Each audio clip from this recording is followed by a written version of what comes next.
क्षण के लिए रुक जाइए, सांस को आते जाते देखिए। नमस्कार मित्रों, स्वागत है आप सभी का मेरे मुक्ति ज्ञान यूट्यूब चैनल पर। अब तक हमने जाना कि क्रिया योग क्या है और श्वास कैसे चेतना को ऊपर उठाती है। आज हम प्रवेश कर रहे हैं मानव देह के उस रूढ़ ज्ञान में जहां आत्मा स्वयं को पहचानती है। आज का विषय है चक्रों का रहस्य। चक्र क्या है? चक्र क्या है? चक्र कोई कल्पना नहीं, ना ही ये केवल प्रतीक हैं। चक्र चेतना के ऊर्जा केंद्र हैं। जैसे शरीर में हृदय मस्तिष्क है, वैसे ही सूक्ष्म शरीर में चक्र है। जहाँ प्राण रुकता है, जहाँ चेतना ठहरती है, वही चक्र बनता है। चक्र और जीवन का संबंध, आपका भय, आपकी इच्छाएं, आपका क्रोध, आपका प्रेम, सब किसी न किसी चक्र से जुड़े होते हैं। इसीलिए योग कहता है जीवन बदलना है तो चक्रों को समझो। चक्र बदले बिना चरित्र नहीं बदलता। मूलाधार चक्र, अस्तित्व का आधार। पहला चक्र है मूलाधार चक्र। यह चक्र पूछता है मैं सुरक्षित हूँ या नहीं। भय, असुरक्षा, लोभ यही जन्म लेते हैं। जब मूलाधार संतुलित होता है तो मनुष्य स्थिर होता है और जीवन पर विश्वास करता है। स्वादिष्ठान चक्र, इच्छा और भोग। दूसरा चक्र है स्वादिष्ठान चक्र। यह इच्छा, सुख और आकर्षण का केंद्र है।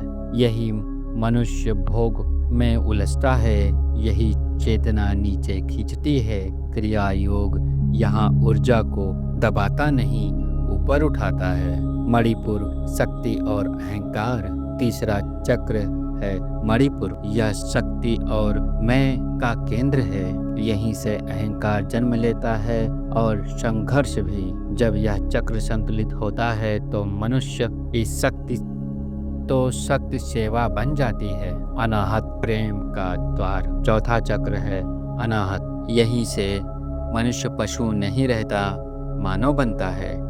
प्रेम, करुणा, क्षमा यहीं से बहते हैं। अनाहत जागृत हो तो जीवन संघर्ष नहीं, समझ बन जाता है। विशुद्धि, सत्य की अभिव्यक्ति। पांचवा चक्र विशुद्धि चक्र है। यहाँ सत्य और अभिव्यक्ति का केंद्र है। जब यह जागृत होता है तो शब्द शुद्ध हो जाते हैं और मौन अर्थपूर्ण। आज्ञा चक्र, तीसरी आँख।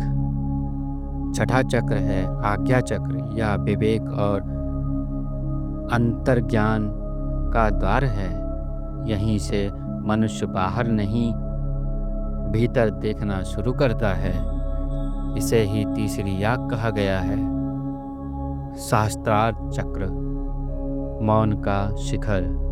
सातवां चक्र है सहस्त्रार चक्र। यहाँ कोई चक्र नहीं, यहाँ सीमा का अंत है। यहाँ न साधक है न साधना, केवल होना है। चेतावनी और गुरु तत्व। स्मरण रखें, चक्रों से खेलना बिजली से खेलने जैसा है। इसीलिए क्रिया योग हमेशा गुरु परंपरा, संयम और मर्यादा में ही फलता है। आज हमने जाना चक्र जीवन के द्वार हैं। अगले भाग में हम जानेंगे कुंडलिनी क्या है और यह कैसे जागृत होती है। तब तक सांस को देखिए, हृदय को महसूस कीजिए। ओम शांति, जय सनातन। और मेरे YouTube चैनल को सब्सक्राइब करना ना भूलिए। अगर आपको यह वीडियो अच्छा लगा तो लाइक कीजिए, सब्सक्राइब कीजिए और अपने दोस्तों और परिवारजनों को साझा कीजिए।